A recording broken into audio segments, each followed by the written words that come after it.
The moment I heard my son laughing, something inside me went very quiet. I had called him on a Tuesday evening, the kind of quiet autumn evening we get in the Waikato when the light turns gold over the paddocks and the air smells like cut grass and something you can't quite name. I was sitting at the kitchen table with a cup of tea going cold in front of me, just wanting to hear his voice. I hadn't spoken to him in nearly 2 weeks, which wasn't unusual. He was busy, he always said, with the business and the kids and everything else life throws at a man in his early 40s. I understood that. I told myself I understood that. The phone rang 3 times before he picked up. I heard the shuffle of him moving somewhere, the background noise shifting, and then his wife's voice, closer than it should have been, saying something I couldn't quite catch. And then my son laughed. It was a particular kind of laugh, loose and unguarded, the laugh of a man who doesn't know anyone is listening. And then I heard him say it, clear as anything, clear as the creek that runs along the back of my property. The old man came through, signed every single page without even reading them. We're sorted, love. We're completely sorted. I did not hang up. I sat there with the phone pressed to my ear and my tea going cold, and I listened to my son celebrate what he had just done to me. My name is Colin Marsh. I am 67 years old. I was a secondary school science teacher for 31 years at a school just outside Hamilton, and before that I grew up on a sheep station near Taihape, where my father taught me that a man's word was the most valuable thing he owned, and that you never, under any circumstances, took what wasn't yours. I thought I had passed those values on. I thought I had done that, at least. My wife Beverly died 4 years ago. Pancreatic cancer, which is the kind that doesn't give you much time to adjust to the idea. We had 11 months from diagnosis to the morning I sat beside her bed at Waikato Hospital and held her hand while she stopped breathing. She was 62 years old. She had been planning to retire the following year. We had talked about driving the South Island together, all the places we'd always meant to go and somehow never had. Milford Sound, the Catlins, Akaroa in late summer. We never got there. After Beverly died, the house felt very large. It is a 4-bedroom brick home on just over 2 hectares outside Cambridge, a property we had bought when our son Darren was 7 and his sister Ngaire was 4. Ngaire lives in Brisbane now with her husband and their 2 daughters.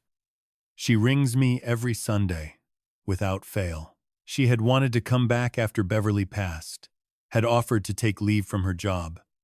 But I had told her I was fine. I was not fine. But I knew she had her own life to live, and I didn't want to be the reason she stopped living it. Darren and his wife Rachel live 40 minutes away in Hamilton, in a house I had helped them purchase 12 years ago when interest rates were doing uncomfortable things and they were short on their deposit. I gave them $60,000.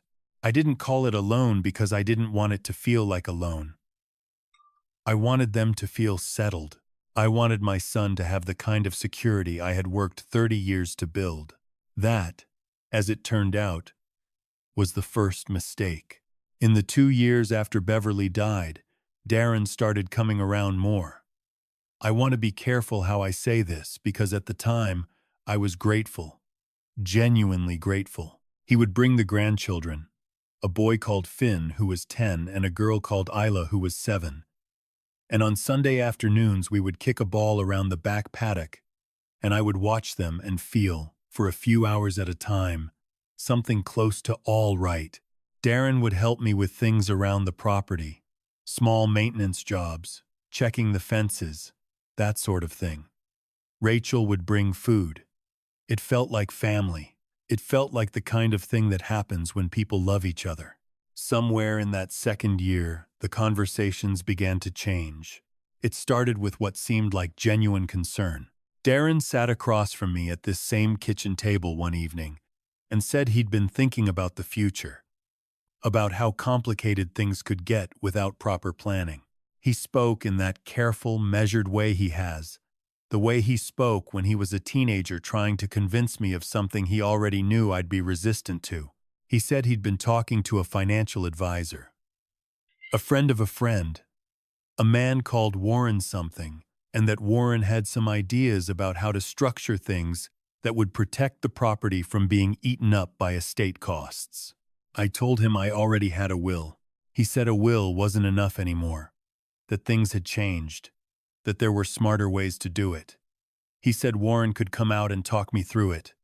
No obligation, just information. I said fine. I said fine because he was my son, and I trusted him, and because I had been lonely for 2 years and saying yes to things he suggested felt like a way of staying connected to him. Warren came out 3 weeks later. He was a compact, well-dressed man in his late 30s who shook my hand firmly and called me Colin and said all the right things about the property and the garden and the view across to the ranges. He had folders with him, printed documents, graphs showing asset protection structures and tax implications. I am a science teacher, not an accountant. But I am not a fool either. And some of what he said made a certain kind of sense, and some of it I didn't follow at all. When I said I didn't follow something, he would slow down and explain it again, patiently, in a way that made me feel as though I was almost understanding it. The key recommendation, he said, was to transfer the property into a family trust, with Darren and Rachel named as trustees and beneficiaries alongside me. This way, he explained, the asset was protected, ring-fenced, safe from any number of complications that could arise down the track. I told him I'd think about it. Darren called me 3 times in the following week. Each time the conversation circled back to Warren's recommendation. He never pushed hard, never raised his voice.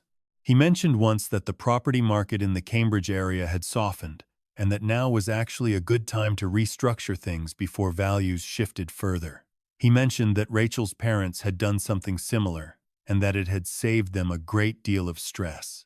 He mentioned, once, quietly, at the end of a call, that he worried about me being out there alone, that he wanted to make sure that if anything happened to me, the property wouldn't become a problem. I want to tell you that I saw what was happening.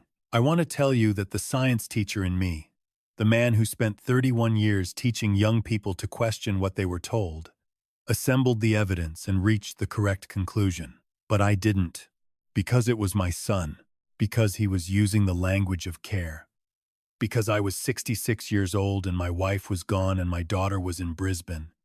And some part of me believed, genuinely believed, that Darren was worried about me. So I signed the papers. Warren brought them to the house on a Thursday morning. 41 pages.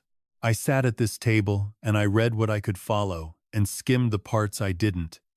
And Darren sat across from me and answered my questions in that same patient, measured voice, and I signed where Warren pointed, and initialed where he pointed, and at the end of it, Warren collected the folders, and shook my hand again, and said everything was in good order. That evening I rang Darren to tell him I felt good about it, that I hoped it gave us both some peace of mind. He said he was glad. He said he loved me. He said to give Finn and Isla a ring sometime. They always liked talking to their granddad.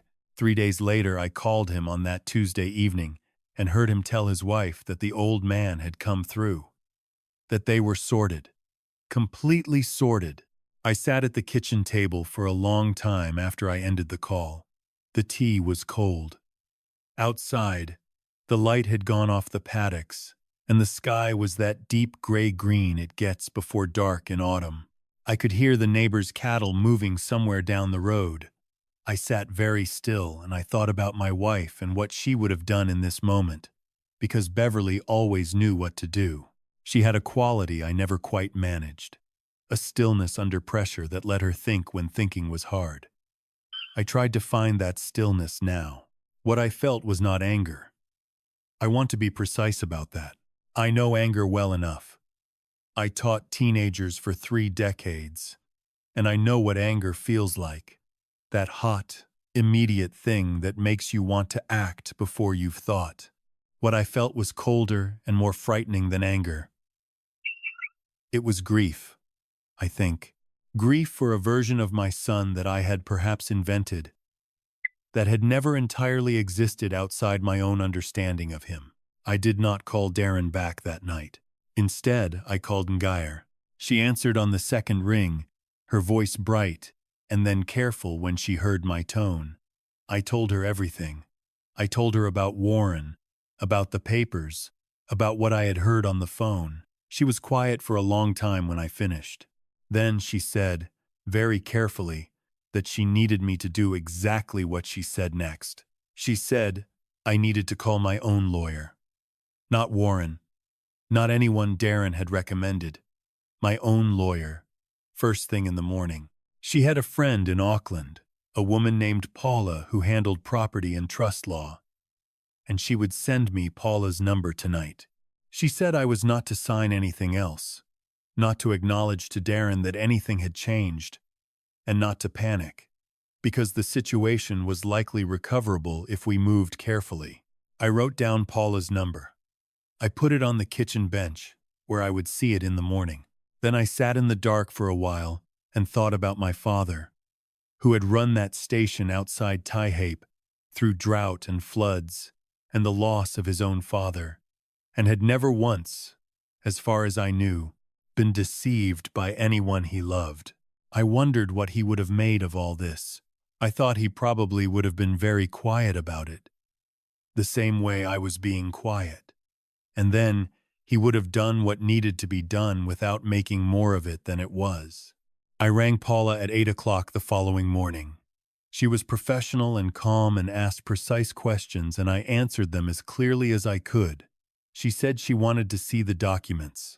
I photographed all 41 pages and emailed them to her that morning. She called back in the afternoon. What she told me was not as catastrophic as it could have been, and considerably worse than I had hoped. The trust structure was legitimate in its basic form, but the document I had signed included a clause, buried in the third section, that effectively gave the trustees, meaning Darren and Rachel, discretionary control over the primary asset, meaning my house and the land. As the settlor, I retained a right of residence, but that right was contingent on trustee agreement. In plain language, they could, if they chose to, make decisions about the property that I could not override. Paula said the clause was unusual. She said it was not standard for a family trust with a living settler. She said that in her professional opinion it appeared to have been drafted in a way that was not in my interest, and that a competent, independent advisor would never have recommended I sign it without flagging that clause specifically. I asked her if it was reversible. She said that was the right question. She said there were grounds to challenge the document on the basis that independent legal advice had not been provided before signing, which it had not. Warren had never suggested I consult my own lawyer, had in fact treated the whole process as routine. She said it would take time and it would cost something, but that she was confident we could have the structure either dissolved or substantially amended. She said she needed one thing from me first. She needed me to say nothing to Darren. That, as it turned out, suited me perfectly, because in the days following my conversation with Paula, I found something I hadn't expected to find. I found a kind of clarity. It came from the same place that the stillness had come from. That quality of Beverly's that I had been trying to find sitting alone at the kitchen table. Once the shock of what had happened settled, once I stopped grieving the idea of my son and started thinking clearly about my actual situation, I could see exactly what the shape of things was. Darren called me the following Friday. He was cheerful. He asked how I was getting on, whether I'd slept well, whether I'd had any more thoughts about perhaps spending a few weeks up in Hamilton near them over winter, given the property could get cold and isolated. I said I had been thinking about it. Actually, I said I'd been feeling a bit foggy lately, forgetful, the way you do in winter, and that maybe some time with family would do me good. There was a pause on his end, just a breath of a pause. And then he said that sounded like a good idea. He said Rachel would be pleased to have me. He said they could get my old room sorted. I said that would be lovely. I want to be clear that I am not a man who enjoys deception. I taught my students that intellectual honesty was not a courtesy but a responsibility. But I had learned something important in those days, after the phone call. My son was not playing by the rules I had raised him to play by. And if I responded with the directness I would normally bring to a difficult situation, I would give him time to move things further in a direction that would be hard to reverse. Paula had told me as much. She had told me that the worst outcome would be Darren and Rachel making any further financial moves while the trust was still structured as it currently was. So I let him believe that his father was foggy and forgetful and grateful for the attention. Over the next 6 weeks, I had 3 more meetings with Paula. She worked quickly and carefully. She located Warren's registration details and found that his financial advisory license had lapsed 8 months earlier. He was operating without current authorization. That, she told me, changed the picture considerably. It meant the advice he had provided was not legally compliant, which gave us strong grounds not only to challenge the trust document, but to lodge a formal complaint with the Financial Markets Authority. Meanwhile, Darren and Rachel continued as normal. They had me to dinner twice.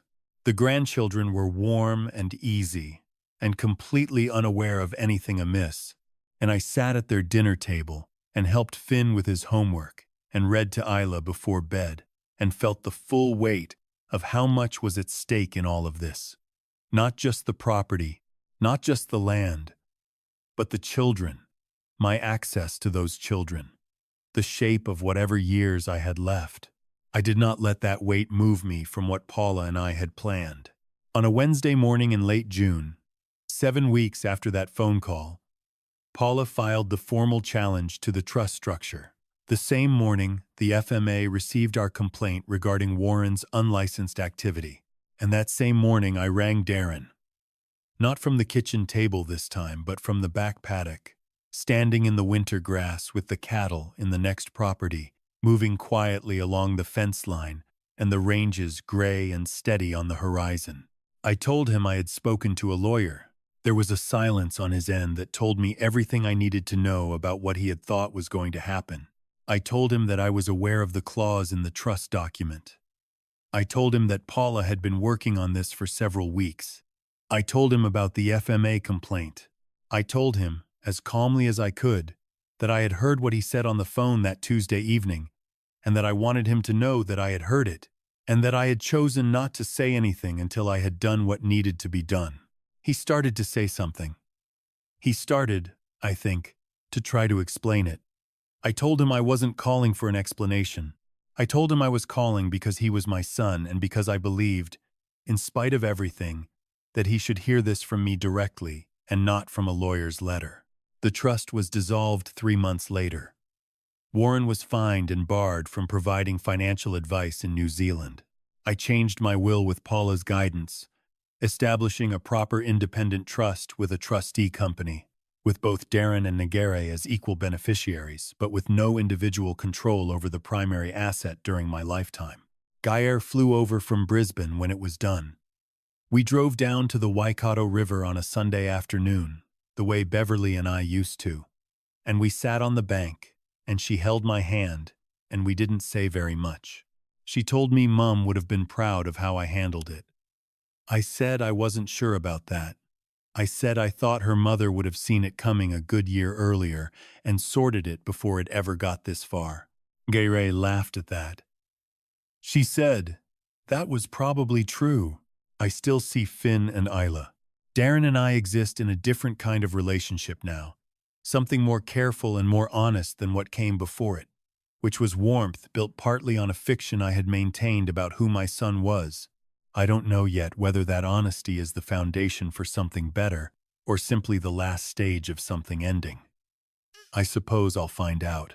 What I know is this: when you lose a partner after many decades together, the loneliness that follows is real, and it is deep, and it makes you vulnerable in ways that are hard to admit to yourself.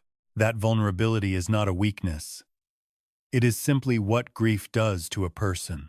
But it is worth knowing that it can be used against you, and that the people most likely to use it are not strangers. They are the people who know exactly how lonely you are because they have watched you become that way. Protect what you have built. Put your assets in the care of people with no personal stake in them. Seek advice from professionals who have no connection to your family, who you choose for yourself. Read every document before you sign it. And if you cannot follow a document, insist on time, engage your own lawyer, and treat any advisor who discourages that step as someone whose advice you should not be taking. Your home is not just a financial asset. It is the place that holds the life you built. It is worth more than the convenience of a quick signature at a kitchen table. And if something feels wrong, if there is a voice in you that goes quiet when it should be speaking, listen to that voice. Trust it. Beverly always told me I had good instincts when I was willing to use them. She was right about most things. She was right about that.